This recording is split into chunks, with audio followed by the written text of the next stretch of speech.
Amis sportifs, bonjour. C'est un plaisir de vous retrouver pour faire du sport sur la télévision togolaise. Au menu de ce magazine, le lancement officiel du tournoi Obilale première édition. On va en parler avec le promoteur qui n'est autre que l'ancien goal des éperviers, Dodo Kodjovi Obilale. Dodo, bonjour. Bonjour. En forme, hein? En forme, toujours. Les parties vont bon trait pour le tournoi? Oui, on s'efforce petit à petit. Merci beaucoup. Il est donc accompagné de mon doyen Eugène Atigan. Bonjour Eugène. Bonjour Jean et bonjour à tous les télésportifs. Merci d'être là. C'est un plaisir.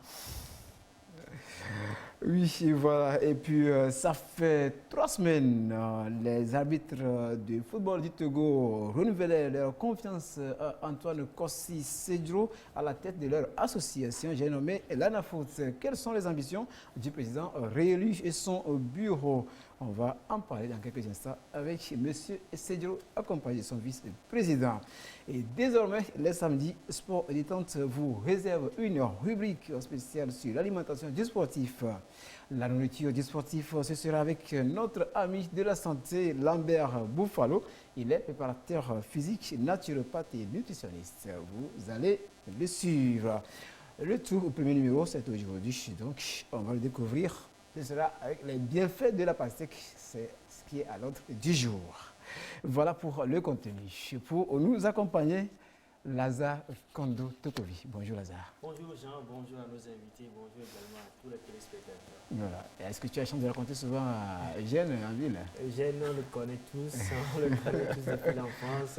De Obilale, on s'est rencontrés plusieurs fois sur le terrain également.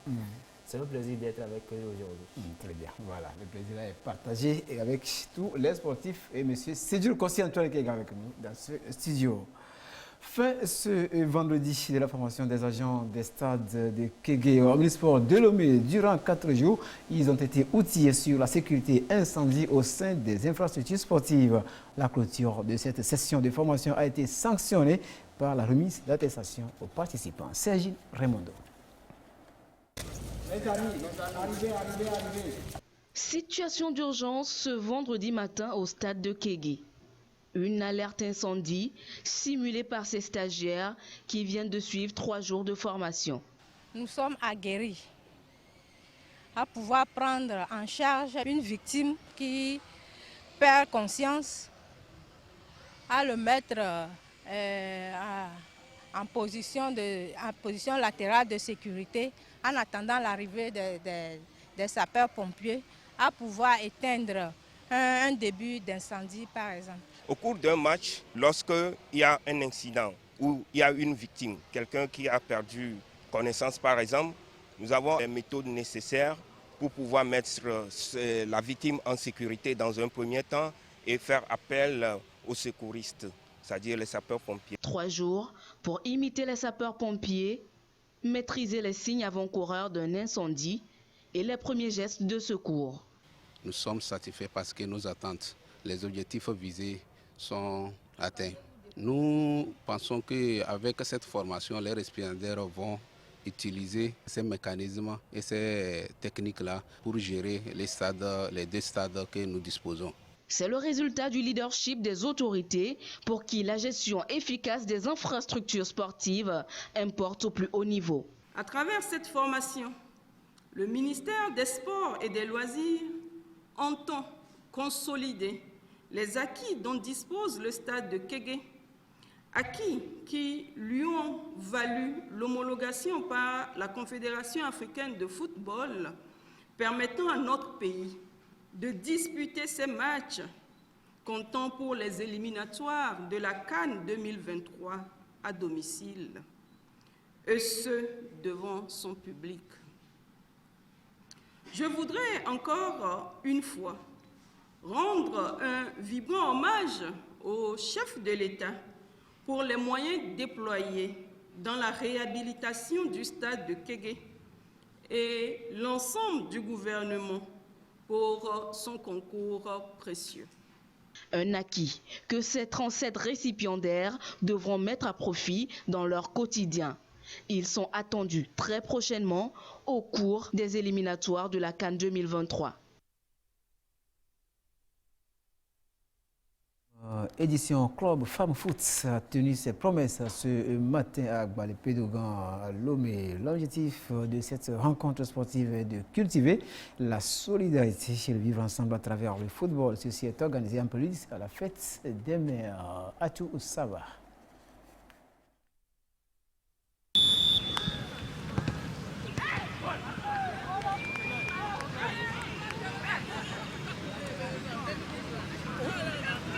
La rencontre, on l'a organisée pour se distraire, surtout pour nous des femmes au foyer, des femmes âgées. Et la seconde, faire un peu de sport pour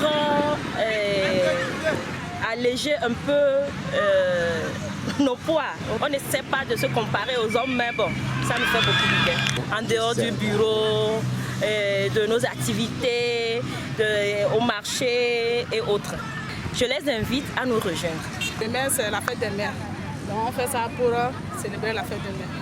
Ça va, le sport, c'est pour la santé, surtout la santé. On fait ça juste pour maintenir la forme. On a pensé faire ça chaque dernier samedi du mois. Donc, chaque mois, on se retrouve, on joue juste pour se donner du plaisir. Pour aujourd'hui, précisément, il y a certains de mes camarades qui sont en train de fêter leur anniversaire. Nous avons prévu organiser ça pour eux. Donc, je peux dire que c'était agréable, c'est amusant.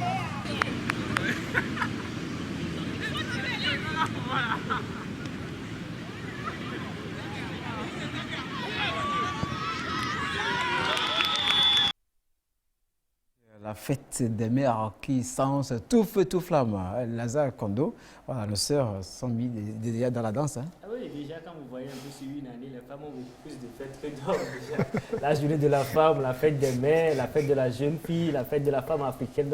Autant d'événements pour célébrer la femme. Et c'est bien de voir cette dame-là qui ajoute du sport à ces manifestations. C'est une manière de se remettre en forme. Mais il y a d'autres qui ne le font pas seulement à ces occasions-là. Il y a des femmes qui, chaque samedi ou bien chaque soir après le boulot, vous les voyez dans les salles de gym pour pouvoir se remettre en forme. Le sport, c'est toujours bien pour la santé. Elle se met déjà, c'est une bonne chose. Voilà, tu veux dire que ce n'est pas forcé d'attendre les jours de fête pour faire du sport. Bien sûr, bien sûr. Oui, c'est ça exactement. Et demain, faire du sport tous les jours. Très bien. Et demain, c'est la fête des mères. C'est la fête des mères, c'est la fête de tout le monde. Ça concerne tous les hommes. Oui, Jeanne, demain, c'est la fête des mères.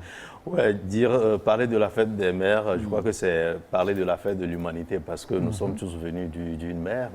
Il n'y a personne sur Terre qui ne soit venu d'une mère. Donc, on profite pour dire d'avance bonne fête à toutes les mamans, à toutes, disons, les sœurs, à toutes nos filles également parce qu'elles sont appelées demain à devenir. Voilà. Bonne fête à vous. Donc, c'est vous qui assumez la pérennité de l'humanité. Une compétition à venir pour les jeunes footballeurs de moins de 15 ans. Tournoi Obilalé pour la relève. Un rendez-vous réservé aux pensionnaires des académies du Togo. L'initiative est de Dodo Kodjovi Obilalé, ancien gardien de but de l'Étoile filante de Lomé, et des éperviers du Togo. Un moyen pour lui de contribuer à l'éclosion de talents footballistiques, mais aussi construire une jeunesse dynamique et responsable. Compte rendu de Afrim Johnson.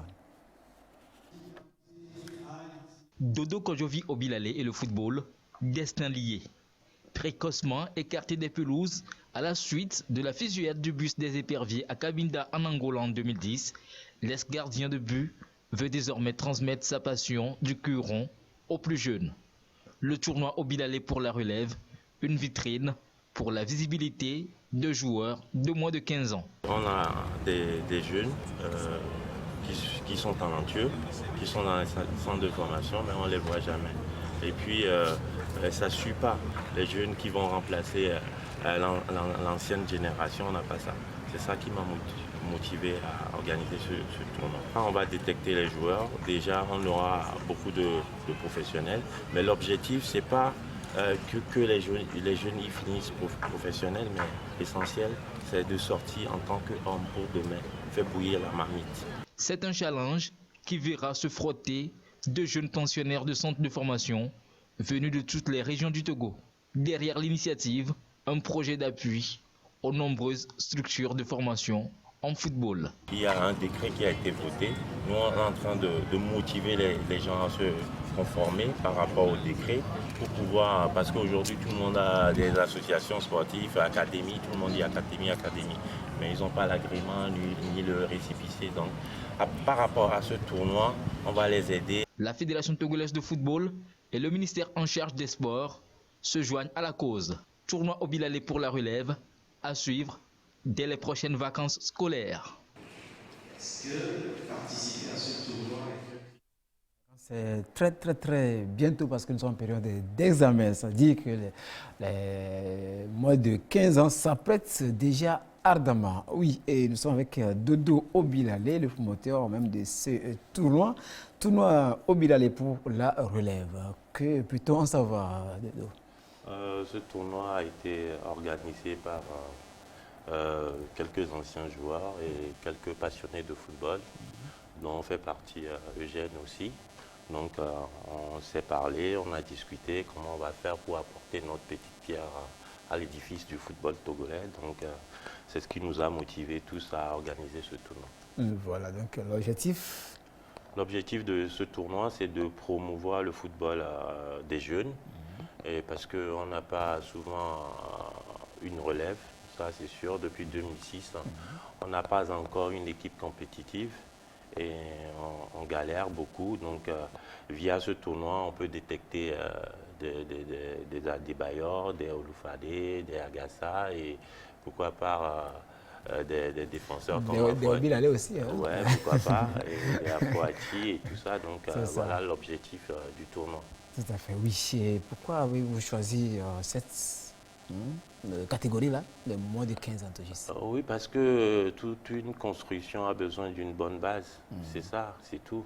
Aujourd'hui, on a des joueurs, des gens, ils ont 16 ans ou 17 ans, ils sont déjà en équipe première et ils sautent le pas, ils survolent les cadets, les juniors, les seniors. On n'a pas toutes ces catégories. Donc, c'est ça qui nous a motivés. On en a parlé beaucoup, moi et le directeur de comité, M. Eugène. Donc, c'est ça qui m'a motivé.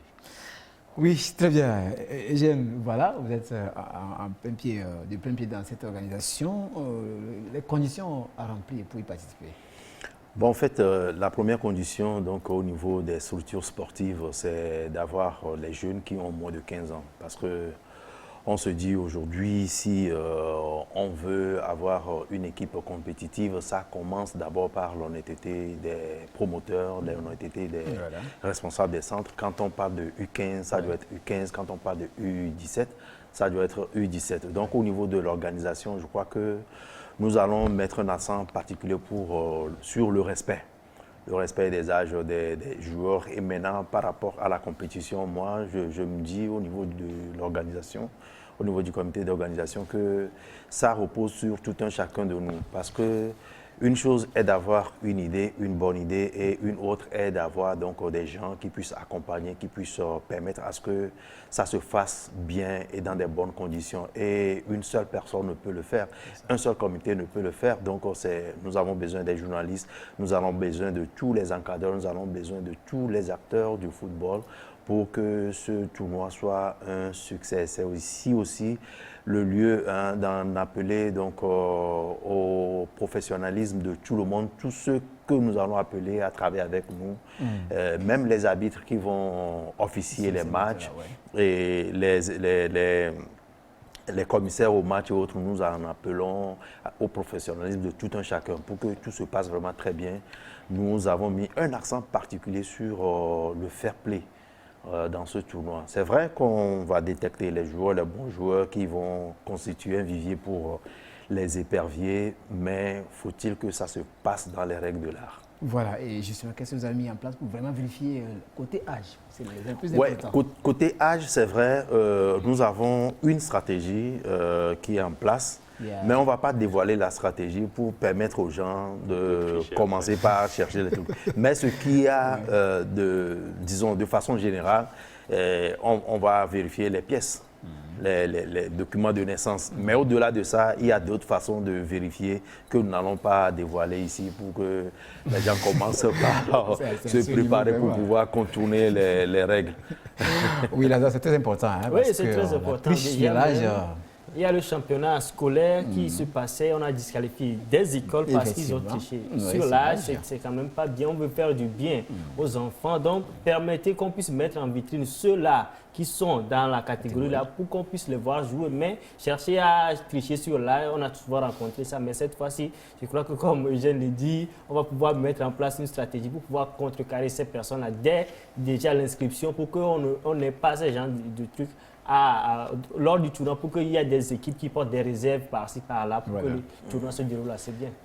Et aussi, si tu le permets, je crois que ce tournoi, faire ce tournoi et que voir les gens respecter l'âge, c'est d'abord une assurance que les promoteurs veulent vraiment respecter les règles. Parce que l'arrêté qui est pris, l'arrêté 212 du 2 mars, qui est donc l'arrêté qui organise la promotion et jusqu'à l'octroi d'agrément pour les structures de formation sportive. Donc les gens, quand par exemple vous voulez rentrer dans cette dynamique, donc il faudrait que ça commence par le respect. Et ce respect, c'est le respect des tranches d'âge pour chaque catégorie. Et nous disons que nous organisons ce tournoi à la faveur de l'article 17 de cet arrêté. Donc c'est cet article-là qui accorde un moratoire d'1 an aux structures de formation sportive. Donc ça voudrait dire que cette première édition que nous faisons à la faveur de cet article qui donne le moratoire, donc à la deuxième édition, donc on sera de plein pied dans l'application de l'arrêté qui a été pris le 2 mars. Donc à partir du 2 mars 2023, donc l'arrêté là est en vigueur et ce sera donc les centres sportifs, les centres de formation sportive officiellement installés, reconnus, qui ont l'agrément, qui vont participer à ce tournoi. Donc aujourd'hui, il est question de faire en sorte qu'on sente dans l'esprit des gens que vraiment ils veulent respecter la règle et ils veulent que le Togo ne soit pas surpris encore à un niveau d'une compétition internationale. Oui, voilà, dans la souvenance. C'est un rappel, c'est très important, oui, parce que sincèrement, les gens écoutent, ça passe par-ci et ça s'en va. On se dit que bon, on est habitué à ça, bon, est-ce que ça va arriver? Il faut qu'on y tienne en rigueur. Oui, Dodo, combien d'académies sont donc attendues pour cette compétition? 16 équipes. 16. Maxi 16. Oui. Mais on n'a pas oublié les gens de l'intérieur. Ah oui, c'est bon. Parce qu'on attend les académies de Dapan, de Kara, de Sokodé, de Palibé, de Notia, jusqu'à Lomé. Lomé, on va choisir peut-être 8 équipes avec, et puis le reste, ça va venir de l'intérieur. Comme ça, il n'y aura pas de la discrimination positive. Donc, voilà, c'était ça. Oui, voilà. Et Eugène, on va savoir un peu la date du démarrage. Oui, probablement le 16 juillet. Parce que nous savons que les filles, les éperviers sont en compétition au niveau de la CAN et que, bon, elles ont un premier match, un deuxième match, un troisième match avant de voir la suite. Donc, par rapport à cela, on voudrait que tout le monde soit là. Et la date du 16 probablement peut être donc le début de cette compétition. Même s'il y aura, disons, à bousculer le calendrier, ce serait dans la semaine là en principe, oui. Voilà. En tout cas, ça commence par là, hein, le professionnalisme, tout ça. Absolument. Dans le professionnalisme, c'est très important. Oui, Dodo. Et des récompenses, est-ce qu'on peut en savoir? Déjà, il y aura une somme de participation. La dernière fois, on a fait la conférence de presse. On n'a pas rectifié dans le doc. C'était à 30 000, c'était dans le doc, mais c'était une participation de 50 000. Le vainqueur va partir avec une enveloppe de 300 000. La participation de chaque académie, hein? Oui. 50 000 francs. 50 000 francs, qui va partir avec 300 000. 300 000, c'est ce qu'on avait fixé, mais si les sponsors se manifestent bien ou beaucoup, on va augmenter le pactole pour aider les jeunes aussi. Et puis, on ne va pas laisser les autres équipes perdantes dehors, mais on va les distribuer des kits scolaires. Voilà. Et pour l'info aussi, si tout se passe bien, peut-être après la fin de la compétition, il y aura 2 jeunes qui peuvent aller en stage à l'étranger. si tout se passe bien. Voilà, tout va bien se passer. Vous connaissez ça parce que c'est le rêve de tout jeune joueur du Togo entier. Et cette semaine, on les a vus du côté du stade municipal au mercredi après-midi. Ils ont mis fin à la première édition du tournoi de détection Les Élites. Le trophée mis en jeu a été donc enlevé par l'Étoile sportive d'Aguadepe-Dogan, vainqueur de Top Foot sur le score de 2-1. Compte rendu à Flim Johnson. Remarqué durant la compétition, Top Foot était le plus attendu de cette finale. Les Rouges ont réussi à imposer leur rythme. Leurs adversaires, repoussés dans leur propre moitié de terrain, ont dû céder à la pression. À la 35e minute, Top Foot ouvre logiquement le score. Le but est signé ou a honoré le capitaine. C'est alors que l'Étoile sportive d'Aguadepe-Dogan va essayer de réagir mieux. Oura Abdoulakim et ses coéquipiers, plus favorisés en taille, procèdent par de longues passes et parviennent à renverser la tendance. Ils obtiennent l'égalisation avant la pause, œuvre de Jules Adokou. À la reprise, un jeu équilibré s'installe. Il fallait attendre les derniers instants pour que l'Étoile sportive prenne le dessus grâce à son capitaine. 2-1, ESA sur place Top Foot.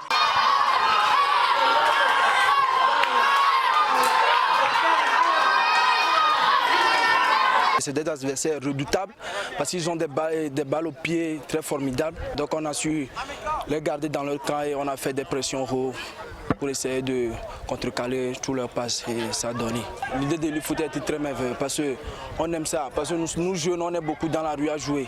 Donc nous sommes très contents de temps en temps des tournois pour des détections, faire venir des managers, donc c'est très bon pour nous. J'ai eu la chance de jouer dans les cadets et dans les juniors de la sélection togolaise, donc je vise très haut prochainement dans les A. On jouait trop bas et la question nous a vu, nous avons fait remontada et nous avons cassé 2 buts.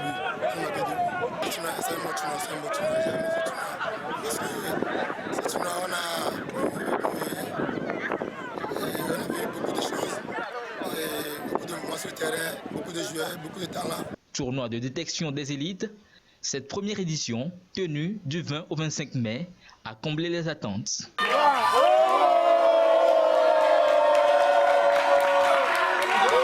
Nous avons vu des jeunes très talentueux, extrêmement talentueux, très compétitifs. Ils ont répondu physiquement, sauf qu'il y a un peu de la tactique qui a manqué. Mais globalement, nous sommes très satisfaits. Et les recruteurs aussi ont manifesté leur satisfaction. Notre objectif est atteint. L'objectif concrètement, c'est de voir les jeunes et de leur donner la possibilité de sortir du pays. C'est-à-dire gagner un contrat et aller faire le professionnalisme. 8 académies ont pris part à cette compétition destinée à recruter les meilleurs en vue d'un suivi rigoureux dans la perspective d'une carrière bien fournie. Le niveau que nous savons voir, c'est bon. Il faut travailler beaucoup pour l'améliorer. C'est pour ça que nous sommes ici, pour voir dans ces premiers tournois le niveau. Et à partir de ce moment, nous avons travaillé avec l'organisation pour voir de quelle forme nous pouvons améliorer ça. C'est sûr qu'il y a quelques joueurs que nous allons travailler avec lui. En attendant la deuxième édition, qui ne tardera pas à voir le jour, l'Étoile sportive d'Aguadepe-Dogan peut continuer à jubiler. Oui, Dodo, et voilà, les jeunes en pleine compétition, et tous ont la même ambition, c'est d'aller au-delà de nos frontières, comme vous en avez aussi comme objectif dans votre tournoi que vous allez organiser. Ouais, c'est bien tout ça, parce que, comme on dit chez nous, trop de viande ne gâte pas la sauce, donc ça contribue au bien-être du football togolais, donc c'est bien. Moi, j'encourage cette initiative, c'est parfait. Si tout le monde pouvait apporter son petit plus comme ça, je pense qu'on aura de très bons joueurs. Même si on n'a pas de bons joueurs, on aura de très grands hommes, parce que le sport, ça change la vie. Merci, Jean-Michel. Oui, moi je crois que c'est une très bonne chose d'avoir de tels tournois. Et comme il a dit, trop de viande ne gâte pas la sauce. Mais moi, je disais que ça corrobore un peu la nouvelle dynamique au niveau du sport togolais. Et nous voyons que cette année, presque toutes les catégories participent aux phases finales des compétitions continentales. Donc c'est une bonne chose et je crois que plus il y en aura, plus les jeunes seront donc l'ambition de faire carrière sur le plan international, sur le plan sportif. Je crois qu'ils ont donc matière vraiment à s'exécuter, à s'essayer et également à mettre à jour, à actualiser donc l'esprit de compétition en eux, parce que c'est vraiment très important. Il y a même peu de compétitions, même si tous les mois il pourrait y avoir des compétitions. Je me rappelle la dernière fois quand on préparait la conférence de presse ou bien une réunion, j'ai un ami qui est à Dakar, à qui je parlais, il disait que il devait se rendre aussi sur un terrain, mais ils ont 3 finales de jeunes dans la même journée. Donc il faut voir. Donc si on veut que ça avance, il faut qu'il y ait des compétitions dans presque tous les quartiers, dans disons toutes les communes, et autant il y en aura, mieux ce sera. Et aussi, je voulais rajouter ce truc, parce qu'aujourd'hui, on a organisé le tournoi pour les jeunes, les U15, mais le prochain défi, si on peut organiser un tournoi pour les filles aussi, parce que il y a toujours, on met tout le temps les femmes derrière, mais je pense que si on peut relever ce défi, un de ces 4, ça serait parfait aussi. Voilà, ça dépendra de vous. Hein. Elles sont prêtes, hein. La plupart des amis se qualifient pour la CAN, donc oui, voilà. Mais il n'y a pas beaucoup d'académies. Bien sûr, voilà. Elles sont encore au sein des académies qui forment encore les garçons. Okay. Tout à fait. Oui, voilà, Lazare. Oui, c'est quand même aujourd'hui, au niveau du ministère des Sports, on parle de professionnalisation du football. Déjà dans quelques années, déjà, ça va commencer peut-être avec les clubs de première division. Il ne faut pas aussi oublier le football à la base. Aujourd'hui, la fédération n'organise pas un championnat de jeunes. C'est des structures privées, c'est des personnes physiques qui organisent de temps à autre des tournois. En temps, la pandémie est passée par là. Mais vous avez vu, dès qu'on a ouvert les choses, tous ces tournois-là qui se multipliaient par-ci, par-là, c'est quand même dire qu'il y a eu un travail qui se fait au niveau des formations, au niveau des clubs, au niveau des quartiers. Aujourd'hui, ça se voit qu'il y a un travail qui se fait avec ces tournois qui arrivent de par-ci. On va voir un peu des talents éclore pour que le grand public découvre ces talents-là qui sont cachés peut-être dans des quartiers, dans des villages, par-ci, par-là. Tout à fait, merci. Oui, Dodo, on va parler un peu de ces trophées-là. Ah, ça, c'est un trophée que j'ai ramené de l'étranger. Oui.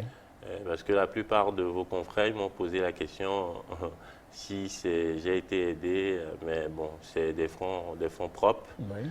Et il y a des donateurs aussi, des gens qui m'aiment bien, qui m'apprécient, et quelques collègues, quelques coéquipiers aussi qui m'aident.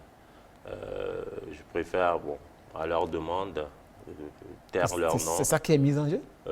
La coupe, oui, c'est la coupe du gagnant, voilà. Celui qui va gagner la première édition. Après, bon, il y a des lots, il y a des jeux de maillots, il y a des ballons à distribuer aussi pour les 3 premiers, si je ne me trompe pas. Et après, il y a des kits scolaires à distribuer aussi. Et comme je viens de le préciser tout à l'heure, si tout se passe bien, il y aura des voyages. Peut-être 2 bons joueurs peuvent aller en stage à l'étranger parce que l'objectif, c'est ça. Après, les laisser dans le vide comme ça ne nous arrange pas et ça n'arrange pas l'équipe nationale non plus. Donc voilà l'objectif et puis croisons les doigts. Et puis nous lançons aussi des appels à des sponsors. Il ne faut pas qu'ils nous oublient. On est seul dans le truc, donc on a besoin des coups de pouce. Et donc, via votre émission, nous lançons des appels à des sponsors. Et tout bonne foi est le bienvenu. Très bien, c'est un très joli trophée. Bien. Le trophée nous a séduit donc au-delà du trophée. Il y a aussi la coupe Fair Play qui porte le nom justement du promoteur, la coupe Kodjovi Obilale. Donc ce n'est pas ça, c'est une coupe, on ne l'a pas amenée. Et comme il a dit, je crois que ce plateau nous permet aussi de faire un appel à sponsors. Parce que jusque-là, tout se passe sur fonds propres et ce n'est vraiment pas évident par rapport à l'ambition, par rapport à la volonté de faire plaisir aux enfants, à la volonté de faire les choses de façon à ce que tout le monde soit satisfait. Je crois qu'une seule personne ne peut pas le faire. Donc c'est l'occasion de nous adresser donc, aux sociétés, aux entreprises de la place pour la promotion de leur société, de leurs produits et services, pour, disons, leur image. Je crois que c'est une compétition, c'est un tournoi qui peut vraiment leur permettre de gagner en visibilité.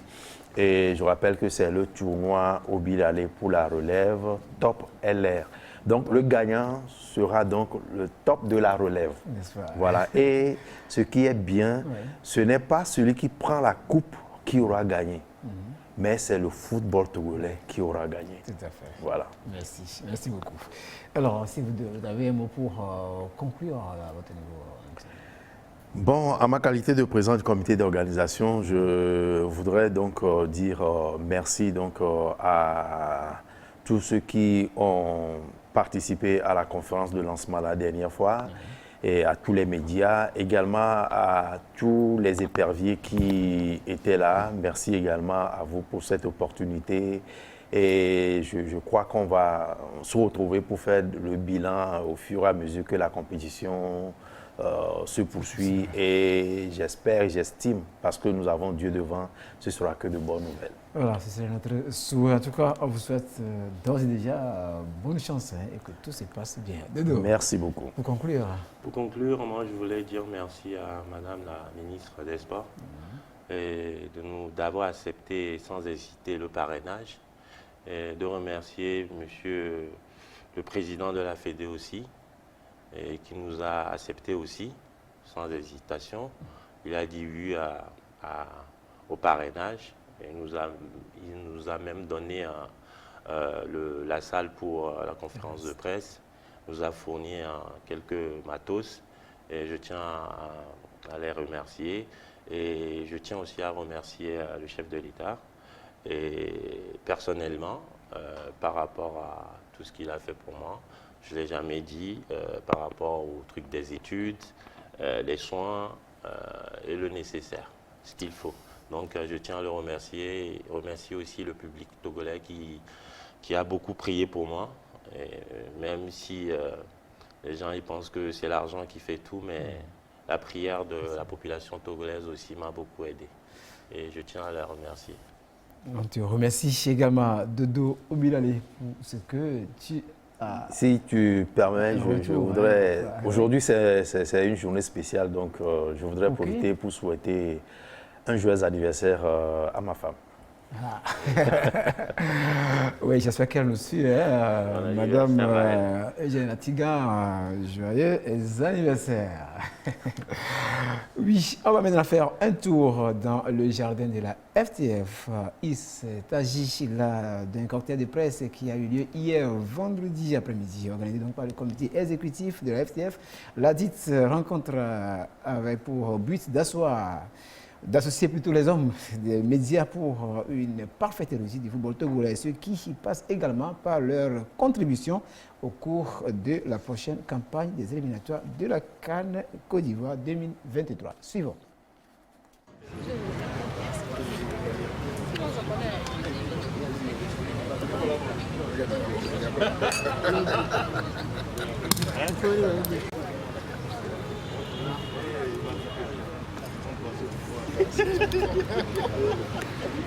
Nous avons voulu cette rencontre pour qu'ensemble, nous puissions définir un nouveau mode de collaboration avec nos amis des médias, qui sont des partenaires diamants, indispensables pour le rayonnement de toute notre activité.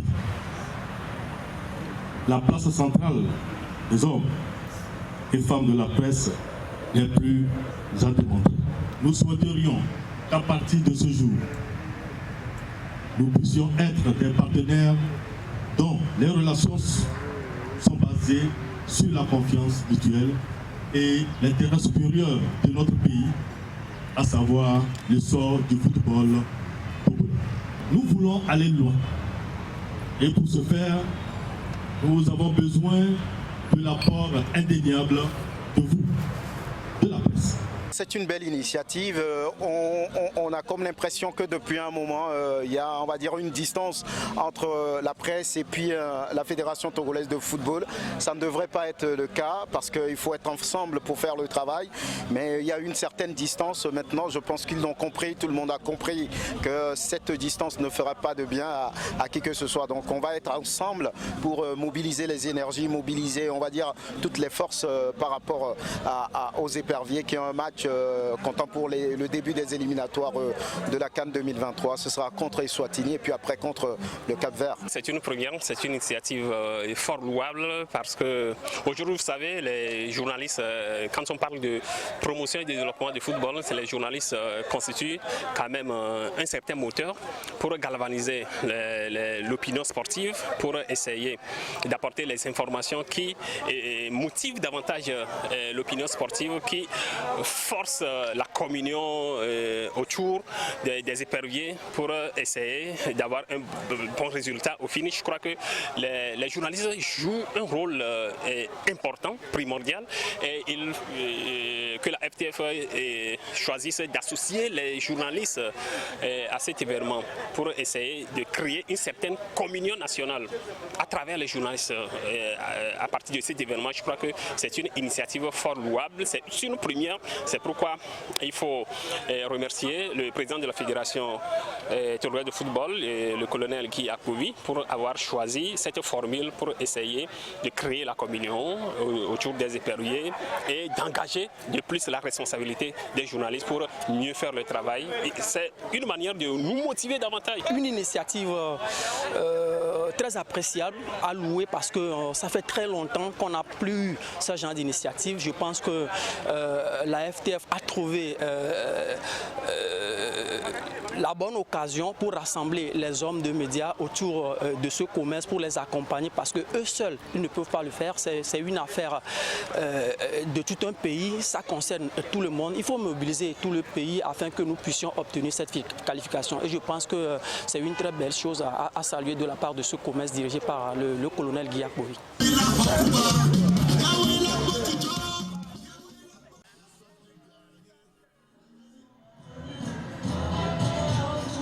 Oui, voilà, donc c'était hier après-midi dans le jardin de la FTF. Lazare, cette initiative, les confrères, ils ont apprécié à leur manière. Comment toi tu l'apprécies? Bon, c'est une bonne chose de voir les journalistes du côté de la fédération. Vous savez, à chaque match, même s'il n'y a pas d'invitation officielle des journalistes, il y a des journalistes qui se déplacent pour informer le public. Vous allez voir aujourd'hui le championnat national, c'est des matchs en direct à la radio. Vous avez des spectateurs qui regardent le match sur le terrain, qui ont leur petit radio, leur petit portable pour pouvoir suivre le match. Sur les résultats, sur les autres stades, c'est quand même le travail des journalistes. Et aujourd'hui, le discours aujourd'hui, c'est d'être qualifié pour la CAN 2023 à Côte d'Ivoire. Ça commence par une mobilisation du public. Et qui est cet homme-là pour mobiliser le public? C'est quand même les journalistes pour pouvoir formuler des mots, écrire des articles, faire des publications pour que le public puisse accompagner les éperviers là, dans cette campagne-là, parce qu'il faut être à ce rendez-vous de CAN à 24 sans le Togo cette fois-ci, une troisième fois. Mais il faut déjà commencer. Vous allez comprendre que la fédération a commencé un travail déjà pour qu'on puisse être à ce rendez-vous. Au-delà de l'aspect organisation de ces matchs, il y a la presse qui est associée et maintenant, avec la presse, on va faire venir le public au terrain et déjà le vendredi prochain, ça va commencer pour le match des éperviers face à l'Eswatini. Voilà, donc ça veut dire qu'en résumé, il faut donc remercier la FTF et son commerce pour cette initiative-là. Elle est appréciée donc par toute la presse. Et nous sommes donc rejoints au plateau par l'ANAFOOT en miniature, représenté ici par son président et son vice-président. Voilà, c'est Joe, bonjour. Bonjour Jean et bonjour fidèles auditeurs et auditrices. Et je rappelle, vous êtes le président, l'ancien et le nouveau. Vous avez réuni de l'ANAFOOT. Comment va l'ANAFOOT aujourd'hui? ANAFOOT se porte très bien, Je suis le président actuel de l'ANAFOOT. Vous avez dit réélu. Fraîchement, il y a juste 20 jours. Oui. Voilà. Monsieur Tonou Martial Agbé Didi. Voilà. Bonjour. Oui, bonjour Jean, bonjour à tous les télésportifs. Voilà, vous êtes donc le vice-président de cette même association. Bien sûr. Vous confirmez? Oui, exact. Voilà. Ça se passe bien déjà, il y a de cela 3 semaines. Oui, ça va. Comme c'est la continuité, je crois que ça va. Voilà, dans la continuité, on gagne donc pour le règlement de l'arbitrage togolais. Le 7 mai dernier, la ville de Takwame avait donc accueilli l'événement l'Assemblée générale ordinaire et élective de l'Association nationale des arbitres de football du Togo, en abrégé ANAFOOT. Au terme des travaux, un nouveau bureau a été élu. On note que le président sortant Antoine Kossi Sedjoro, tête de liste Vision consolidée, a vu sa liste passer tranquillement parce que votée par acclamation. Le compte rendu de l'AG. Pour discuter du bon devenir de l'Association nationale des arbitres de football du Togo, ANAFOOT, des nouvelles orientations à lui insuffler et aussi élire un nouveau bureau. Une occasion de retrouvailles entre collègues qui viennent de différents coins du pays. L'ambiance était bon enfant. C'est une fête entre parenthèses. C'est vrai qu'on se retrouve de temps en temps sur les matchs, mais aujourd'hui c'est une rencontre générale de tous les arbitres de football du Togo. Il faut participer aux activités avec engagement, plaisir, et c'est ce que nous essayons de faire ici à Takwame. 9h sonne au centre culturel et associatif d'Atakwame. L'heure de la cérémonie d'ouverture, présidée par le représentant du préfet de Logou. Nos arbitres doivent évoluer, doivent se cultiver, doivent chercher le mieux à mieux faire. C'est un honneur pour Atakwame d'abriter une fois encore ce congrès. 10h, début des travaux. D'abord, contrôle de présence et vérification du quorum. Sur les 153 membres ayant droit au vote, 96 sont présents. Le quorum est largement atteint.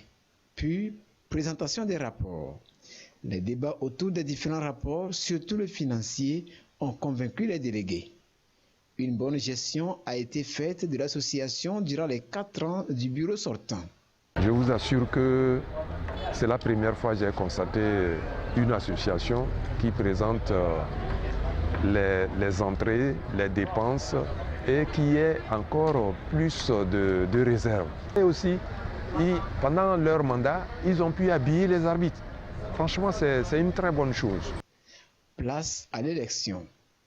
Une seule liste de 9 membres. Vision consolidée. Celle du président sortant, Antoine Kossi Sedjoro. Pas d'objection ni contestation vu le travail colossal abattu durant le premier mandat. Et c'est par acclamation que la liste a été votée.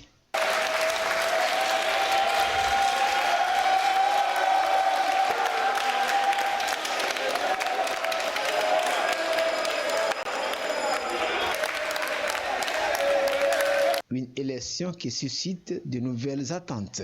Nos attentes, c'est une franche collaboration entre l'association, la commission et le département de l'arbitrage, dans le sens que tout ce que nous devons faire, c'est que ce soit dans l'intérêt de l'arbitrage togolais.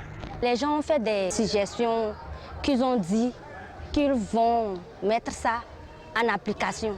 Je souhaite vraiment qu'ils puissent vraiment respecter leur engagement pour le bon devenir de l'arbitrage togolais. C'est mon souhait. Reconduit pour un nouveau mandat de 4 ans, le président Sedjoro vise la perfection. Nous avons une mission, c'est tout faire pour que notre arbitrage soit efficace et apprécié à tous les niveaux, sur le plan national et sur le plan international. Donc nous devons œuvrer pour ça. En dehors de ça, nous avons des idées, des propositions à soumettre. Comment faire pour que les formations, comment appuyer la CCA et le département pour que la formation soit efficace. Le matériel pour la formation, on va enjoindre au comité exécutif de la Fédération togolaise de football que l'apport soit fait pour que nos arbitres soient équipés, de telle sorte qu'on ait une bonne prestation et que notre arbitrage soit dignement représenté. Des commissaires aux comptes et des contrôleurs ont également été élus. Les délégués sont repartis avec la satisfaction du devoir bien accompli. Eh bien, on est donc avec le président et son vice-président pour voir les ambitions de cette association pour les années à venir. Monsieur le Président, on vous a écouté tout de suite, c'est juste à la fin donc, de cette Assemblée générale-là. Vous parlez donc des chantiers en vue. D'abord, l'AG, est-ce que ça s'est bien déroulé? Oui, l'AG s'est bien déroulé. On avait promis aux arbitres qu'on fera un AG dans le temps. c'est là où je tiens à remercier le bureau sortant. Le bureau sortant qui a tout planifié pour que le congrès soit réussi. Et effectivement, on l'a commencé à 8h, 8h30. Et déjà à 14h30, on a terminé. C'est que tous les points ont été parcourus et l'élection faite, les arbitres étaient contents. Donc je tiens vivement à féliciter le bureau sortant. Je tiens aussi à féliciter tous les arbitres qui ont participé à ce congrès. Ça prouve l'intérêt qu'ils portent à l'association. C'est une fierté pour moi. C'est une fierté pour moi d'avoir conduit ce groupe-là, qui est difficile. C'est un groupe difficile. Hein. Ça, c'est difficile. Hein. C'est un groupe difficile, mais ensemble, on a accompli quelque chose, raison pour laquelle ils m'ont encore plébiscité la dernière fois. Donc, merci à eux. Voilà, merci donc à eux, ces arbitres qui sont donc décidés à faire avancer les choses. Et par là, le football national qui va donc en bénéficier. Et qu'est-ce qui a donc milité en votre faveur, monsieur le vice-président? En faveur de la liste Vision Consolidée. Qu'est-ce qui a milité en faveur de que vous soyez liste Vision élu par Consolidée? acclamation. C'est le travail que nous avons déjà abattu. Les arbitres ont vu ce dont nous sommes capables et ce que nous avons pu faire durant notre mandat. Donc c'est pour ça qu'ils nous ont renouvelé leur confiance. Oui, je rappelle que vous avez donc été secrétaire général de l'ancien bureau, du secrétariat général au vice-président. C'est aussi une promotion. Oui, nous pouvons dire que c'est une promotion parce que nous avons beaucoup travaillé. Nous avons beaucoup travaillé. Et comme vous le savez, il y a eu des départs dans le bureau. Pas des désertions, mais il y a d'autres qui sont promus à d'autres fonctions. Donc ce qui fait que on a essayé de reformer le bureau pour la continuité du travail. Et effectivement, bon nombre vous connaissent grand bosseur hein, pour ce bureau de ANAFoot. Donc, c'est Adessien si vous êtes maintenant vice-président. Bon, monsieur le président, tous les amis du Togo se retrouvent-ils dans les idéaux de l'ANAFoot de nos jours? En réalité, non. Normalement, ça devait être le cas. Ça devait être le cas. L'ANAFoot étant la seule association reconnue par la Fédération togolaise de football, tous les arbitres devaient se retrouver dans cette association-là. Mais aujourd'hui, il y a certains qui ne font pas partie. Et c'est notre devoir d'aller vers eux, les convaincre pour qu'ils rejoignent cette communauté-là, parce qu'on est appelé à travailler ensemble. On est appelé à travailler ensemble. Je le dis toujours, c'est la fédération qui a la mission, l'association est là pour accompagner la fédération dans cette mission. Et les arbitres nous jouent un rôle crucial dans l'organisation du championnat, de nos championnats. Et il faut du sérieux, il faut du travail. Et ça ne peut se faire que lorsqu'on est ensemble. Et c'est là où j'invite ceux-là qui ne sont pas encore, qui ne font pas partie encore de cette association, de faire l'effort.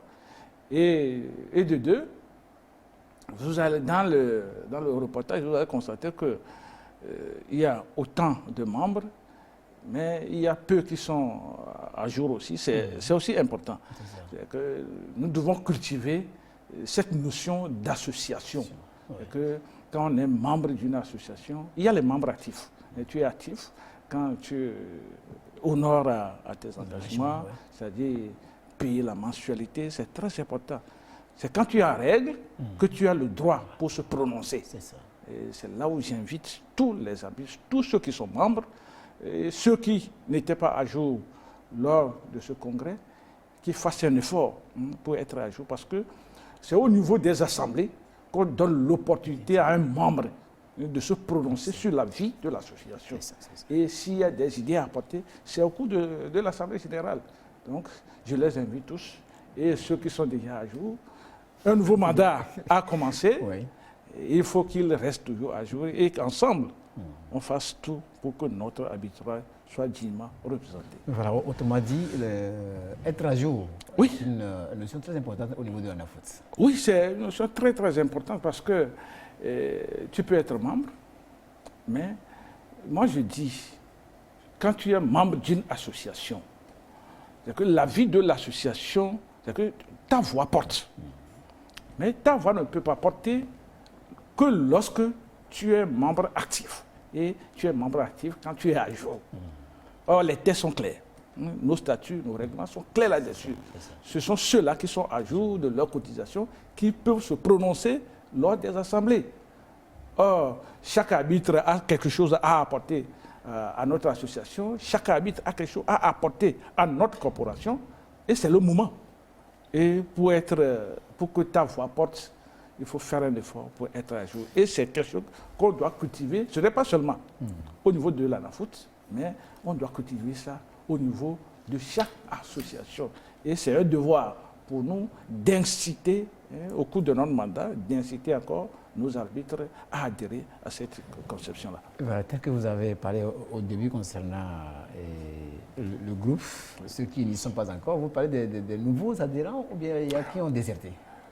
Non, il y a les nouveaux, oui. Ceux qui ne sont pas encore membres, oui, qui sont des nouveaux arbitres. Oui, qui sont des nouveaux. Parce que déjà, quand tu es arbitre de district, nos tests permettent que tu sois membre. Ouais, il faut premier grade en arbitrage. Oui, premier grade en arbitrage, parce que tu as rejoint le groupe des arbitres, donc tu dois faire partie de l'association. Voilà, c'est très bien. Oui, Lazare? Oui, quand vous voyez un peu le discours, vous savez, quand vous voyez la chaîne des acteurs du football, le métier le plus compliqué, c'est celui de l'arbitre. Chaque match, c'est des décisions. Quand vous voyez un peu ce qui se passe, il faut être fort mentalement, il faut être préparé. Je crois que l'ANAFOOT fait beaucoup en termes de formation pour les membres.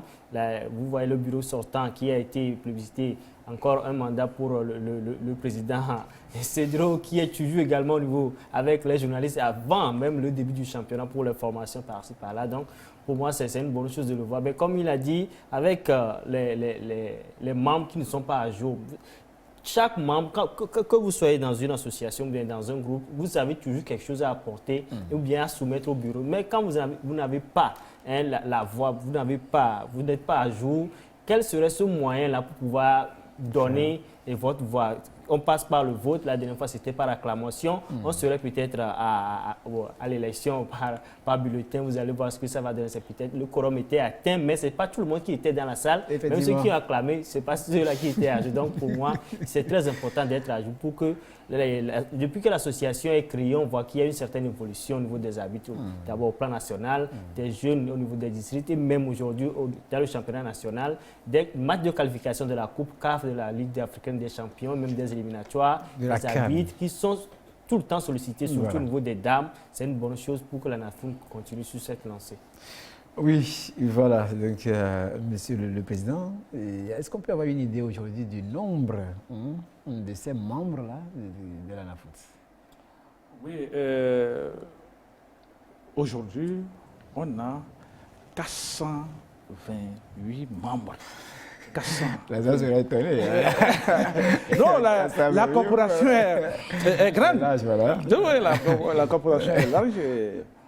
Et c'est là où je disais que c'est un groupe difficile à gérer. Mais on s'entend, on se comprend. Le travail n'est pas facile.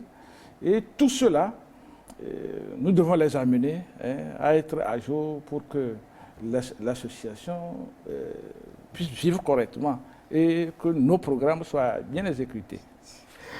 Oui, voilà, ouais, j'ai quelque chose à... Je voudrais bien préciser que le nombre 428, là, c'est y compris les arbitres, les anciens arbitres et les arbitres en activité aujourd'hui. Oui, donc au sein de l'ANAFOOT, il n'y a pas que ceux qui sont en activité. Oui, il y a les anciens arbitres, ceux qui n'officient plus les matchs. Oui, ils sont dedans.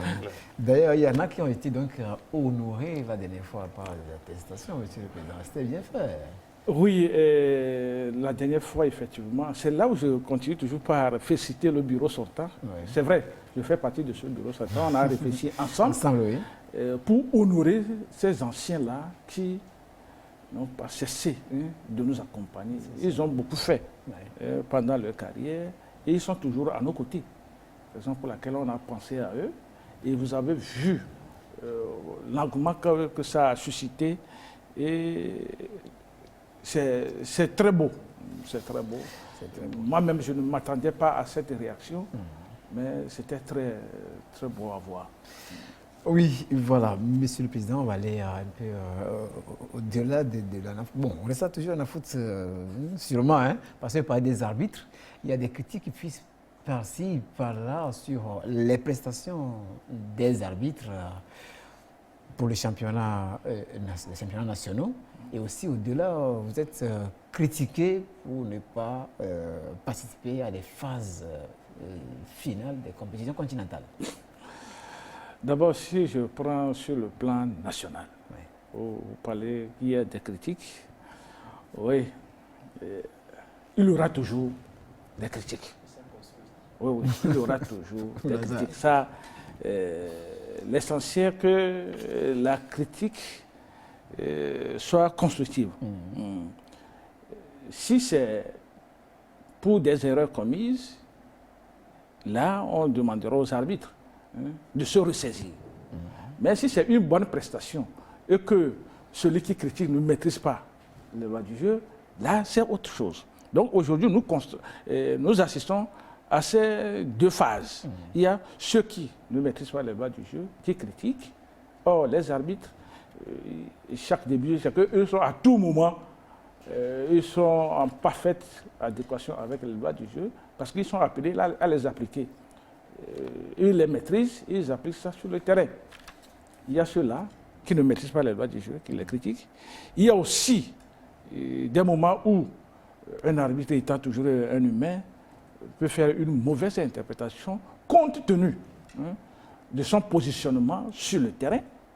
Ça fera peut-être qu'il a mal apprécié une action et ça constitue une erreur. Là, les gens vont critiquer. Là, c'est une critique constructive. Et c'est à cela que nous devons s'atteler. Cette saison, les arbitres ont fait beaucoup d'efforts. Ça tire vers sa fin. Oui, c'est la fin de la première. Oui, on est pratiquement à la fin. Et on va deuxième petit bilan. Allons-y. Oui, pour nos arbitres. Oui, pour nos arbitres, moi je les félicite. C'est vrai? Oui, moi je les félicite. Ils ont fait un bon boulot? Ils ont fait un bon boulot. Ils ont fait un bon boulot, peut-être. Bon, grosso modo. Ils ont fait un bon boulot. Ils ont fait un bon boulot. J'ai dit tout à l'heure qu'il y aura des décisions mal interprétées aussi. Ça fait partie du jeu. C'est la loi même qui le dit. Hein. Ça fait partie, l'erreur fait partie. Monsieur le Président. Oui, voilà. Mais je rappelle que vous deux, vous avez donc été les sifflets togolais pour l'international, les internationaux, oui. Bien sûr. Oui. Aujourd'hui, on va parler un peu de la relève. Venez un peu sur le terrain, vous formez les gens. Comment est-ce que vous appréciez aujourd'hui vos successeurs, M. Tono? Nos successeurs, c'est-à-dire les internationaux. Les internationaux voilà, actuels. Oui. Oui, je crois qu'ils se défendent pas mal. C'est des jeunes qui sont arrivés sur la liste. Je crois qu'aujourd'hui, ils travaillent. Je pense que bientôt, on aura gain de cause. Voilà. Si on pose la question, c'est parce qu'il n'y a pas longtemps, cette liste-là est sortie, quand il y a les arbitres qui vont donc officier les matchs de la Coupe du Monde. Et le Togolais critique son arbitrage national parce qu'il n'a pas entendu un seul nom venant de son pays. Mais avant que vous nous répondiez, Monsieur le Président, permettez qu'on découvre cette liste-là des arbitres africains retenus pour la Coupe du Monde Qatar 2022. Sonia Amenipo. Comme pour l'édition 2018 en Russie, le continent africain sera représenté par 6 arbitres centraux à la Coupe du monde de football qui aura lieu au Qatar du 21 novembre au 18 décembre prochain. Parmi les 6, 2 noms plus controversés actuellement sur les réseaux sociaux. Il s'agit du Gambien Bakary Gassama, retrouvé sous le feu des projecteurs depuis près de 2 mois suite à son arbitrage controversé à l'occasion du barrage retour du mondial entre l'Algérie et le Cameroun. Match remporté par le Cameroun 2-1, ce qui a poussé les Fennecs à saisir la FIFA. Idem pour Gianni Sikazoué qui était là lui aussi en Russie, sauf qu'entre-temps, le Zambien s'est distingué par son arbitrage lunaire lors du match entre la Tunisie et le Mali, match remporté par le Mali 1-0 en phase de groupe de la CAN 2021 en janvier dernier. Visiblement victime d'une insolation, il avait sifflé la fin de la partie une première fois à la 85e minute avant de se raviser, puis définitivement à la 89e minute, alors qu'un long temps additionnel était à prévoir. Le troisième arbitre, c'est le Sud-Africain Victor Gomez, arbitre de la finale de la CAN 2021 entre le Sénégal et l'Égypte. À défaut d'avoir sa sélection au Qatar pour le premier mondial organisé dans un pays arabe, l'Algérie sera représentée par l'arbitre Moustapha Gorbal. En plus des Lions de la Teranga, champion en titre de la CAN 2021, le Sénégal sera aussi représenté du côté arbitrage par Maguette Ndiaye. La surprise de ce casting vient du pays de Paul Kagame, le Rwanda, et elle s'appelle Salima Mukanzaga. L'une des 3 femmes retenues pour la première fois, tout continent confondu, et qui avait déjà officié durant la CAN dernière. À noter que l'Afrique aura aussi 10 arbitres assistants et 2 autres arbitres vidéo à ce mondial Qatar 2022. Oui, et voilà donc le tableau qui est peint là, les 6 arbitres qui vont donc représenter l'Afrique pour cette Coupe d'Afrique, pour cette Coupe du Monde Qatar 2022. On a même découvert un sifflet féminin, s'il faut ainsi dire, la Rwandaise Salima Mukanzaga. Oui. Mais aucun nom togolais, monsieur le président de l'ONAFOOT. Oui, aucun nom togolais. Oui, pour tout le continent, il faut voir le nombre qu'on a retenu, et si nous prenons même les dames dans le monde, on a pris 3 femmes. La sélection, c'est très minutieuse, et le sifflet togolais n'est pas représenté. C'est vrai au niveau des hommes, mais au niveau des femmes, pour la Coupe du Monde féminine qui va arriver, il y a notre consoeur Amidon Vicessia qui est appelé pour officier à cette Coupe du Monde féminine. Oui. Donc le sifflet togolais, aujourd'hui les gens se demandent pourquoi on n'est pas représenté. Ça commence pas à arriver. C'est que dans une vie, il y a toujours une phase. Il y avait eu des phases où nos arbitres sont représentés au niveau des phases finales. Il y a eu un creux. Maintenant, ça reprend, et je crois que dans 2 ou 3 ans, on aura nos arbitres à ces phases finales. Voilà. Oui. Donc vous avez donc un apport, un rôle à jouer en ce sens, n'est-ce pas, monsieur? Oui, on a un apport à jouer. Vous avez entendu le nouveau chef de département, Ntali, que je salue de passage, qu'il avait dit qu'il faut un travail d'ensemble entre l'ANAFOOT, la CCA, et le département, parce que l'ensemble, on travaille avec les mêmes arbitres, et c'est en collaborant qu'on peut tirer le meilleur d'eux-mêmes. Oui, voilà, et donc cette collaboration qui doit continuer pour connaître les arbitres dans les prochaines compétitions continentales, bien sûr. Le Togolais en a besoin parce que on se rappelle, depuis Claude Diaupé, aujourd'hui Konyo Komi, donc on n'a plus eu un arbitre togolais à une phase finale de Coupe continentale, je vais parler donc de la CAN. Oui, voilà, monsieur le président. Alors qu'on continue. Oui, Lazare, tu avais une question. Donc, aujourd'hui, le défi est là, c'est d'abord de pouvoir travailler pour qu'on puisse avoir déjà, pourquoi pas la prochaine Coupe d'Afrique des Nations, des arbitres, parce que ça commence par là. Quand vous voyez les arbitres qui sont sélectionnés au niveau de l'Afrique, ils sont déjà confirmés leur place au niveau de la CAN dernière, avant d'être là. Donc le travail doit commencer pour qu'on puisse avoir des arbitres à la prochaine Coupe d'Afrique des Nations. Monsieur le Président, quels sont les chantiers déjà, les voies et moyens pour pouvoir y arriver? Les voies et moyens, c'est d'abord le travail. Le travail des formateurs que nous sommes, et le travail individuel des arbitres aussi. Parce qu'il faut que chacun ait une ambition. les arbitres eux-mêmes, quelle ambition ils ont.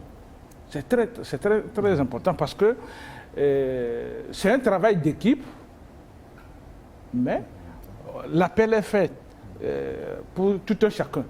Parce que quand vous allez à des regroupements, la première condition, c'est la condition physique. On fait le test. Si tu n'es pas ambitieux et on t'appelle, on te fait appel, tu n'es pas ambitieux et que tu ne réussis pas à ton test, ce n'est pas... tu ne veux pas dire que ce sont les formateurs, et que les formateurs ont apporté leur contribution. Mais il faut l'ambition de l'arbitre. Et je crois que les jeunes qui sont sur la liste aujourd'hui ont cette ambition-là. Et c'est ça qui nous pousse, nous, les encadreurs, au niveau de l'ANAFOOT, au niveau du département et au niveau de la commission, de les accompagner. Ce qui fait qu'aujourd'hui, c'est là que j'apprécie encore toujours l'apport du nouveau chef de département, qu'ils ont déjà mis des programmes en place pour permettre à ces arbitres-là qu'ils soient en bonne condition physique. L'interprétation, l'application des lois du jeu, ils le font au jour le jour sur nos championnats. Ils le font au jour le jour sur nos championnats. L'essentiel, on souhaite qu'on les appelle régulièrement sur le continent. Vous l'avez dit, ceux-là qu'on a convoqués pour la Coupe du Monde, ils sont déjà confirmés au niveau de la CAN. C'est très important. C'est que c'est des étapes. C'est des étapes. Quand nous prenons la dame qui représente l'Afrique aujourd'hui au niveau de la Coupe du Monde, elle était à la CAN.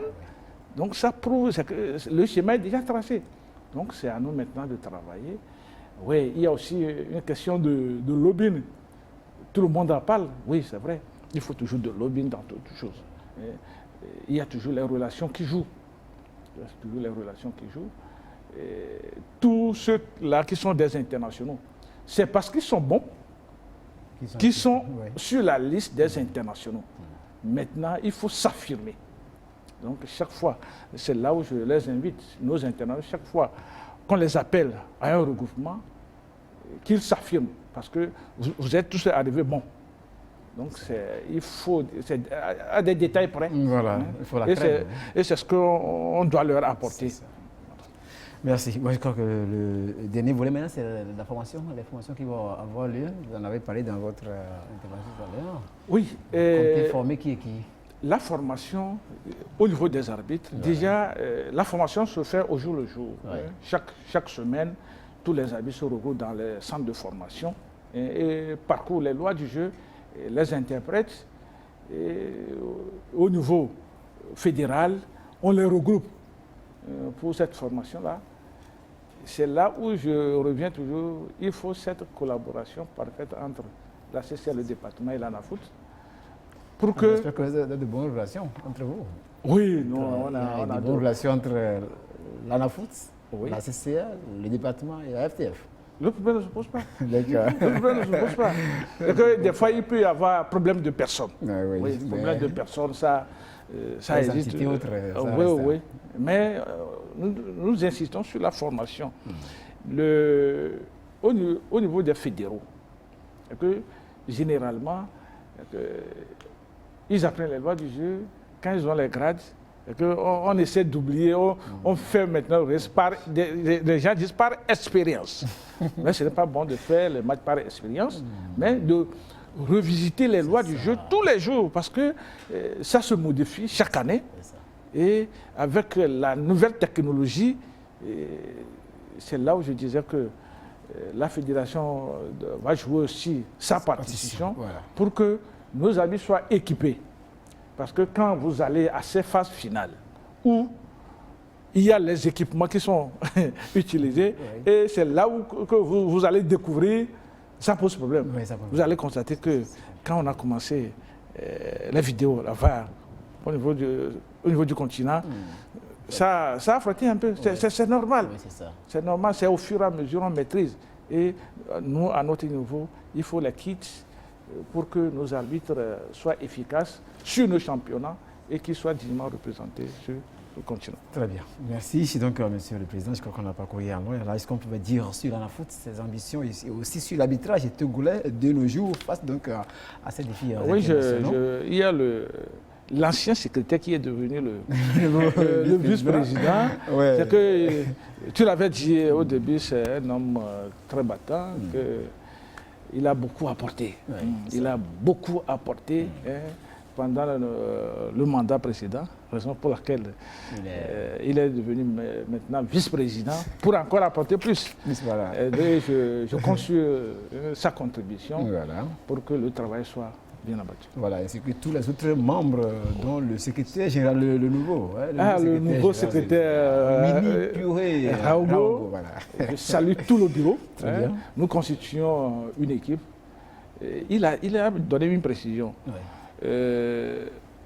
Le bureau sortant, il y avait certains membres qui ne sont plus du bureau parce qu'ils sont appelés au poste de membre de la commission centrale des arbitres. C'est ça. Raison pour laquelle le bureau s'est cassé. Et puis, donc on a dû reconstituer ce bureau-là. Et je salue les nouveaux qui ont intégré ce bureau. Et nous constituons une équipe et nous allons travailler pour le bien de nos arbitres. Voilà, donc on salue de passage. Lui aussi, c'est un homme en noir, comme on les appelle. C'est l'homme Chonya. Il est donc enseignant de profession et à Balimé. On l'avait découvert donc dans les images tout à l'heure. Il était de l'autre côté d'Atakpamé. Bonsoir à travers lui, tous les arbitres de Balimé ainsi que tous les autres du pays, voilà, de Lomé à Saint-Cassé comme on en a l'habitude de le dire. Monsieur le Président, ça va être tout pour cet après-midi. Est-ce que vous voulez conclure, Néo-Démo? Bon, pour conclure, je dis merci à tous nos arbitres, à tous ceux-là qui ont fait le déplacement, à tous ceux-là qui nous ont encore donné confiance. On ne va pas les décevoir. On ne va pas les décevoir. Et c'est ensemble qu'on va évoluer. Je les exhorte à être à nos côtés pour que le travail soit bien accompli. Et je demande aux membres de la commission et au département d'œuvrer pour que cette collaboration-là soit parfaite pour le bien de notre arbitrage. Et je salue tous les membres de la Fédération togolaise de football et à sa tête le colonel Guy Akobi. Je le salue de passage. Oui, ce qu'on n'a pas encore dit, c'est que vous êtes membre donc, de ce comité exécutif de la FTF. Tu le savais, Comme je ne suis pas ici en tant que membre du comité, raison pour laquelle. Voilà. Mais nous, on va quand même vendre la mèche, c'est ça. Hein? Donc, il est donc président de l'ANAFOUS, en même temps membre du COMEX. Voilà. Oui, M. Tonou. Le nom, il est tellement doux à prononcer. Agbedidi. Je crois que c'est un bon nom. C'est très bon. Okay, non, je vais profiter de l'occasion pour saluer les collègues de l'ancien bureau, surtout l'ambiance qui a prévalu tout au long de notre mandat. Je tiens à les féliciter et à les saluer. Je voudrais aussi saluer tous les arbitres qui ont fait le déplacement sur Atakpamé pour notre réélection.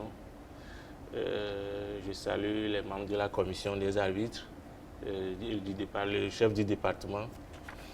Tout à l'heure, vous l'avez dit, je crois que d'ici quelques semaines, si tout va bien, il y aura une rencontre entre l'association et la commission pour le bon développement de l'arbitrage togolais. Merci qu'il en soit ainsi, donc pour que l'arbitrage togolais rayonne. On ne veut pas se quitter sans saluer Kabissa Marouis. C'est lui qui était ici pour faire la campagne de la liste Vision consolidée. Et la vision, finalement, c'est consolidée. En avant. Voilà. Bonne chance. Merci.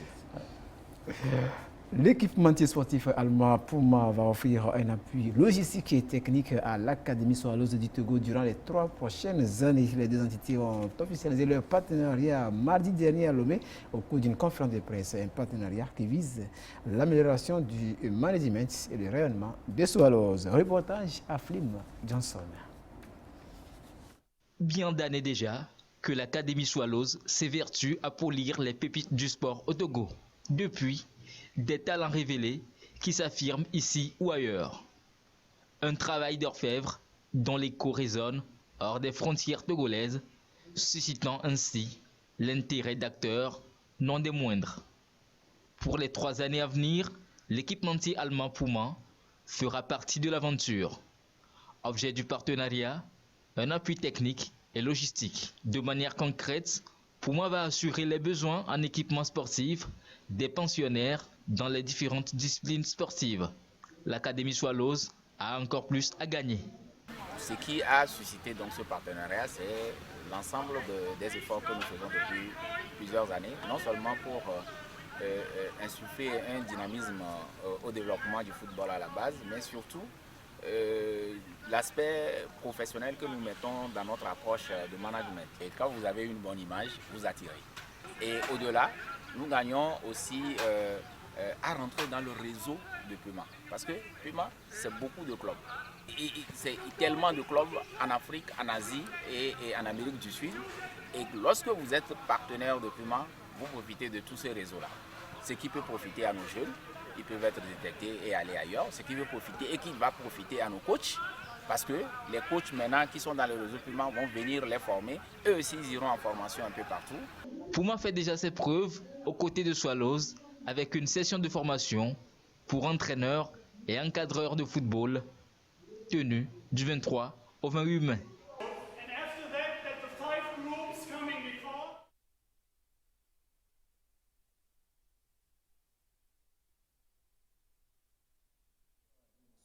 Des coachs formateurs des deux entités venues de l'ensemble du territoire national. L'objectif est de permettre aux acteurs d'être bien outillés pour mieux encadrer les jeunes. Sonia Amenigua. Une bonne formation des jeunes talents en football passe d'abord par des encadreurs eux-mêmes bien formés. Ceci, le centre Swallows l'a si bien compris en rassemblant ici une soixantaine de coachs et encadreurs issus de ses rangs ainsi que ceux de l'Académie de Zafoot venus de l'ensemble du territoire national pour renforcer leurs capacités. Pendant une semaine, ces acteurs vont être outillés sur plusieurs modules. J'ai le programme de formation des jeunes de C et B. Nous avons 4 modules.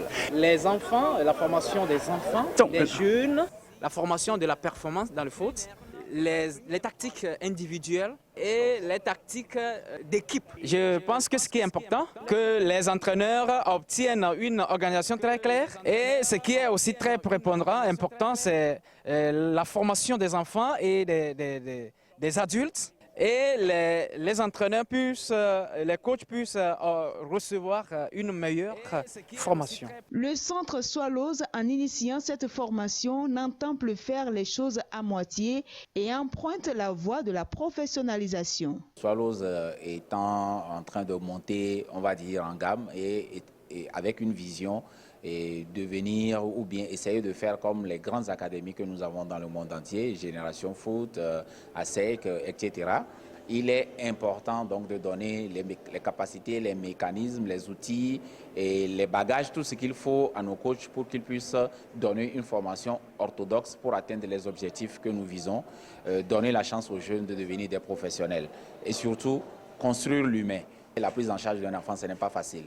Mais si vous n'êtes pas formé, c'est encore pire. Vous allez détruire la personnalité de l'enfant, vous allez détruire ses rêves. Nous voudrions des gens qui soient capables de comprendre ce que c'est que éduquer. Une démarche fortement saluée par les responsables de l'instance fêtière du football au Togo. L'initiative est très salutaire, étant donné que ça fait partie des tâches de la direction technique nationale.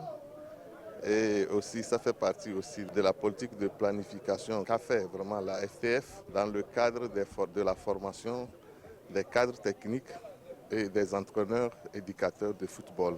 Cette initiative vient à point nommé où nous sommes en train de vouloir faire la compétition des équipes des jeunes, bientôt dans le mois de juin-juillet sur toute l'étendue du territoire national, que ces entraîneurs éducateurs auront des connaissances supplémentaires en matière de football pour pouvoir transmettre à leurs jeunes joueurs pour que le niveau du football dans les ligues, dans les districts, dans les préfectures puisse vraiment être élevé.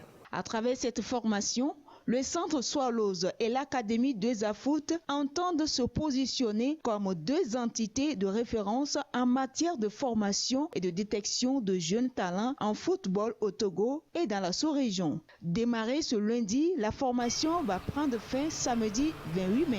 C'est aujourd'hui que prend fin cette formation.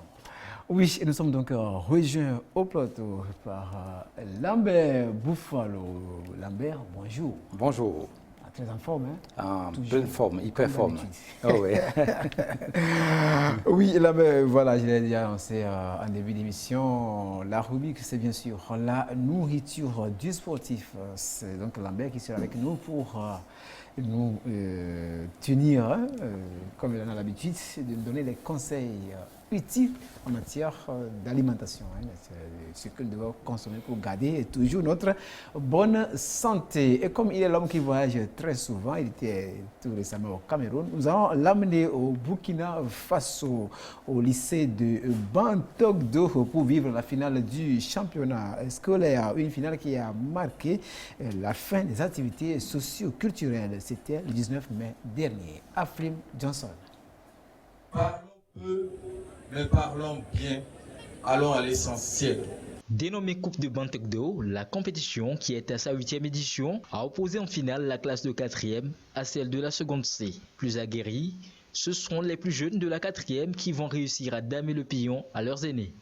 Ils leur ont brûlé la politesse au tir au but 5-3, après égalité au temps réglementaire. Cette finale marque la fin des activités socioculturelles, sportives et éducatives de la région, des manifestations organisées pour inciter les élèves à la culture de l'excellence. C'est une finale qui était pleine de suspense puisqu'on est allé jusqu'au tir au but et qui a vu l'équipe de la 4e gagner cette finale. C'est une occasion pour nous de les féliciter et puis de féliciter d'ailleurs cette initiative qui, au-delà de l'aspect sportif, de l'aspect éducatif, aussi permet un renforcement justement de nos liens, l'aspect fraternel, l'aspect d'amitié.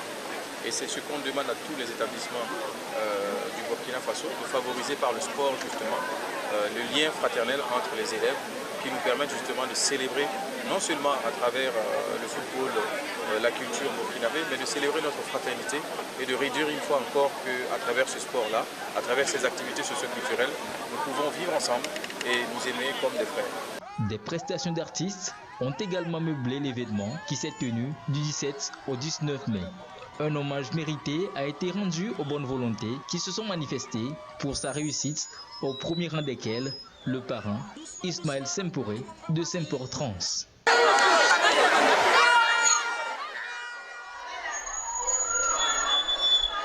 Oui, Lazare, on s'est tout juste retrouvé dans cette ambiance-là qu'on avait souvent au collège comme au lycée, au cours primaire lors des semaines culturelles. Oui, bien sûr. Déjà, quand vous voyez toutes les écoles, quand il y a une activité culturelle, bien il y a une semaine culturelle, il y a toujours des activités sportives. Et c'est le football qui domine souvent. Aujourd'hui, on a la chance de voir des jeunes jouer déjà au cours primaire. Il y a le championnat scolaire qui est là. Mais comme ces genres d'activités dans les écoles, vous savez, aller à l'école, ce n'est pas seulement apprendre à lire et à écrire. Il faut être formé et le sport permet aujourd'hui à ce qu'on forme des bons hommes pour l'avenir. Donc pour moi aussi, c'est une bonne chose de pouvoir d'abord initier des élèves. C'est également l'occasion de voir certains s'illustrer pour pouvoir leur permettre de faire une carrière dans une discipline sportive. On a vu des gens qui sont sortis parce qu'ils ont bien joué, que ce soit dans les écoles, bien dans les universités, des championnats universitaires. Aujourd'hui, ils sont devenus des professionnels. C'est aujourd'hui l'occasion de multiplier ces genres d'initiatives et d'élargir cela à d'autres disciplines, à l'athlétisme, au handball, au foot, au basketball, pour qu'on puisse avoir des jeunes talents dans les écoles. Oui, voilà, donc on était donc à Bantogdo, c'est au Burkina Faso, et c'est comme si on était à la maison. Oui, on partage pratiquement les mêmes valeurs. Hein? Bien sûr. Et puis nos cultures sont pratiquement les mêmes. Et Lambert, qui a donc fait le tour de l'Afrique, ne m'a pas dit le contraire. Non, je ne peux pas dire le contraire. Je connais bien aussi également le Cameroun. D'emblée, je voudrais dire à tous nos sportifs et sportives, on va parler d'un freestyle, c'est-à-dire la pastèque. Aujourd'hui, on parle de la pastèque. Le sportif, sa nourriture est très très importante, c'est-à-dire sa pyramide alimentaire, ce que le sportif doit manger. Commençons par la pastèque, comme je le disais. La pastèque est l'un des fruits qui doit être consommé par les sportifs. de haut niveau ou même les amateurs pendant, après, avant les compétitions. Parce que la pastèque va permettre de redonner des tonus aux muscles. La pastèque va... D'abord, il y a des sportifs qui ne digèrent pas. Donc, quand vous ne digérez pas, en tant que sportif, la solution naturelle pour vous, c'est de prendre la pastèque rapidement pour pouvoir résoudre ce problème. C'est très important. Le jus de la pastèque, bon, il y a des gens qui consomment la pastèque et ils ignorent ou ils jettent les graines. C'est important de consommer les graines. Les manger? Oui, bien sûr, les manger. Les graines de pastèque. C'est un médicament qu'il ne faut pas jeter. Vous faites un programme alimentaire pour un sportif, il faut introduire les graines de pastèque dans cette pyramide alimentaire. Il faut les écraser? On peut les manger comme ça ou les écraser. Dans le jus qu'on va donner à un sportif, on mélange tout, on mixe tout, on lui donne. Ou bien, on mange la pastèque avec les graines, ou on enlève les graines carrément, et puis on en fait soit une bonne sauce, soit un bon jus pour le sportif. Quand on fait du sport, c'est-à-dire les compétiteurs de haut niveau, arrivé à un moment, les muscles se fatiguent. Il y a souvent des déchirures. Alors, naturellement, avant même de se diriger vers un docteur pour faire c'est-à-dire les piqûres, les médicaments, tout ce que vous voulez, il faudra que le sportif lui-même soit en forme naturellement chez lui à la maison, c'est-à-dire en consommant, bien sûr, tout ce qu'il faut, par exemple, le jus de la pastèque, puisque c'est de ça que nous parlons aujourd'hui. Le jus de la pastèque, c'est même bon pour la peau, pour un sportif. Vous avez vu tout à l'heure un ancien qui vient de partir avec la peau bien bronzée. Donc, il faut des aliments nécessaires, organiques, naturels. La pastèque dont je parle ici, ça doit être la pastèque organique et pas la pastèque avec des produits chimiques. Non, ça ne va pas donner ce qu'on recherche. Parce que là, on est en train de parler des médicaments ou un médicament de la pastèque. Donc la pastèque va permettre également pour redonner de l'énergie aux sportifs qui, par exemple, vous avez fait une compétition de haut niveau aujourd'hui. Lundi déjà, vous devez recommencer la compétition. La meilleure façon, c'est de s'équiper avec son organisme, la pastèque dont on parle. Parce que ça ne sert à rien de prendre des jus ou des boissons énergisantes. La pastèque est là. Pourquoi vous allez vous doper avec des produits qui ne sont pas conseillés? Si, par malheur pour vous, on vous fait un test et puis vous échouez. Donc, de préférence, il faut consommer de la pastèque régulièrement pour pouvoir résoudre tous les problèmes qu'on a en matière de fatigue, déchirure, digestion. Et c'est même bon pour les os. Parce que quand vous consommez de la pastèque, ça permet d'avoir des os. La pastèque même doit être consommée dès le bas âge déjà pour les sportifs à partir de 5 ans. Ça doit être, c'est-à-dire un mode de vie ou une pyramide alimentaire obligatoire pour les jeunes athlètes, y compris même les retraités sportifs. Ils doivent consommer régulièrement la pastèque qui est notre freestyle aujourd'hui. Ce freestyle, est-ce qu'il est conseillé à tous les groupes sanguins? Question très bien posée. La pastèque organique est conseillée pour tous les groupes sanguins, sans exception. Donc, il ne faut pas exagérer. Quand un sportif prend 3 verres de jus de pastèque dans la journée, c'est assez suffisant. Maintenant, si c'est en pleine compétition, qu'il a 1 heure de compétition, voire plus 45 minutes, il peut prendre la bouteille de jus de pastèque 1,5 litre là, et pendant la compétition, il consomme. Mais ce qui est bon, il faut faire des réserves d'énergie. Bon, les réserves d'énergie qu'il faut faire, c'est de bien consommer la pastèque pyramidalement avant de se retrouver à une compétition. Maintenant, quand on finit la compétition, il faut récupérer. Avec la pastèque, on récupère encore. Et maintenant, après les entraînements, le repos, il faut manger régulièrement, comme je le disais la fois dernière ici sur le plateau. L'haricot noir, je viendrai sur cette émission-là ici spécialement, le sportif doit manger l'haricot noir. Parce qu'il n'y a rien qui prouve que l'adversaire que nous allons rencontrer, lui ne s'est pas préparé avant de venir. Ils sont tous préparés. Parfois même d'autres pays mieux que nous parce qu'on n'a pas, dans le staff, on n'a pas un nutritionniste qui va dire « Mais toi, comme tu es de tel groupe sanguin, ne mange pas ça, mange ceci pour avoir un plus par rapport à l'autre équipe. » Donc c'est important de sonder à tout ça. Merci, monsieur Lambert. Le temps de venir à toi, on va quand même vivre une séance d'entraînement des éperviers. Vous savez que le match qui les attend, c'est bien sûr ce 3 juin face à Eswatini à Lomé. Donc, compte rendu de Sergine Raimondo. Supporters, le public togolais aspire à cela depuis 2 ans et c'est désormais possible. La levée de cette mesure vient en quelque sorte donner du courage, de la force, de l'engouement aux joueurs. Renouer avec le public, c'est quelque chose qui permettra aux éperviers de mieux faire leur travail. La participation des supporters sur le terrain constitue une certaine force qui pousse de l'avant les joueurs. Les éperviers ils ont beaucoup changé. Il y a un travail qui se fait à fond. Je suis très fier même ce soir de leurs prestations déjà.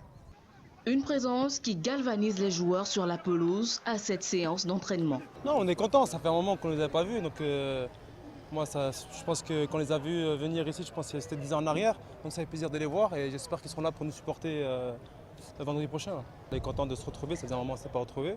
Donc on travaille dans de bonnes conditions, dans la bonne humeur et on est concentré sur l'objectif. L'objectif personnel, c'est l'objectif de tout le monde, de remporter les prochains matchs et d'être performant, surtout de mettre en place tout ce qu'on a fait. Absent des 2 dernières CAN, le Togo compte bien marquer sa présence en Côte d'Ivoire en 2023. Pour le faire, 27 joueurs sont en lice pour les 2 premières journées de cette campagne des éliminatoires qui démarre dans moins de 10 jours. Déjà beaucoup de qualité, beaucoup de détermination de la part des joueurs. On veut que les joueurs montrent un nouveau visage qui n'était pas forcément présent lors des dernières années. On a bien travaillé jusqu'à présent, je pense qu'on a eu 6-8 mois, voire 1 an de préparation, de réglage. Donc on attend vraiment de la qualité, une grosse performance de la part des joueurs et après le reste c'est le football. Logé dans la poule B, aux côtés de l'Eswatini, le Burkina Faso, le Cap-Vert, le Togo est le seul pays du groupe à disputer ses matchs à domicile. Un avantage à mettre à profit par les éperviers. La bande au capitaine d'Akonam peut compter sur son public, avide d'euphorie, connu déjà en 2006.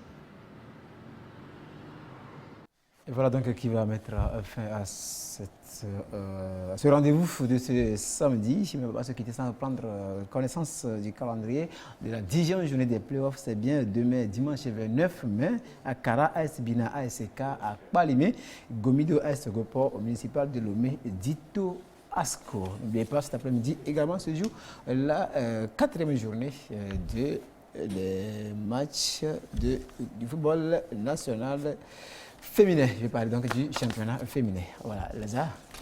Merci tout pour aujourd'hui. Hein? Merci, ça a été un plaisir comme d'habitude. Oui, Lambert. Merci samedi, beaucoup. Le prochain rendez-vous, on va parler beaucoup plus de... Ça dépendra. D'accord, on fait ça. On va sortir ça samedi prochain pour nos très chers téléspectateurs. Merci à vous qui êtes restés à notre compagnie. On se voit prochainement. D'abord, lundi, vous serez donc avec Claude Ama pour le Panorama des sports. Jusque-là, restez en forme pour nous. On se retrouve. Au revoir.